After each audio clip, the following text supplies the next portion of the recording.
Hi, everyone, and welcome back to Thrive Thursday. Earlier this week, we talked about breadcrumbing and future faking, two relationship patterns that can leave us feeling hopeful one day and confused the next. Now, today, we're going to look at 5 practical strategies that can help you stay grounded when someone's words and actions don't seem to match. Now, these strategies aren't about becoming cynical. They're about helping you make decisions based on consistent patterns rather than wishful thinking. So let's have a look. So, words can be comforting, promises can feel exciting, but healthy relationships are built on behavior. If someone repeatedly says they care about you, ask yourself, how do they show it?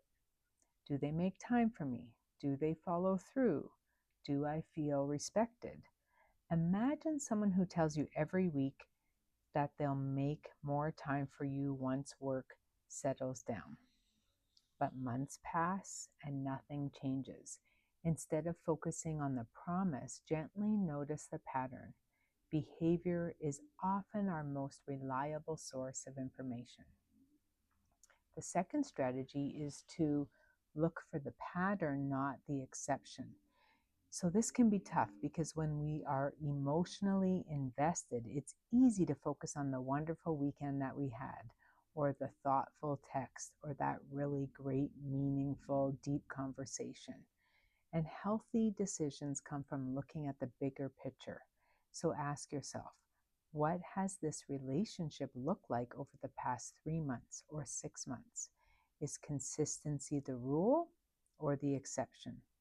So, for example, if someone follows through one weekend but cancels plans the next 5 times, it's helpful to look at the overall pattern rather than that isolated high point when you had a great weekend together.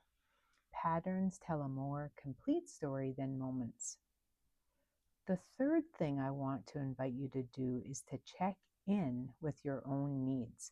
So sometimes we become so focused on understanding the other person's behavior that we forget to ask ourselves what we need.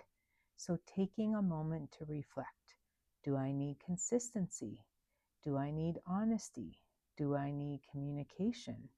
Do I need emotional availability? Do I need reliability? Ask yourself, is this relationship consistently meeting my needs? This isn't about expecting perfection. It's about noticing whether the relationship supports your well being more often than it undermines it. And strategy 4 is reminding you to be careful not to fall in love with potential. One of the easiest traps to fall into is becoming attached to someone who could become rather than looking at who they are today. So perhaps they'll say, well, I'll be more available this summer. Or they promise that after this big project at work is done and I get through this busy season, I'll have more time for you. Or perhaps they describe the relationship that they hope to have with you one day. Hope isn't a problem, but healthy relationships are built on today's behavior, not tomorrow's possibilities. And we can really get attached to potential. So try asking yourself, if nothing changed from this point forward, would this relationship still be healthy for me?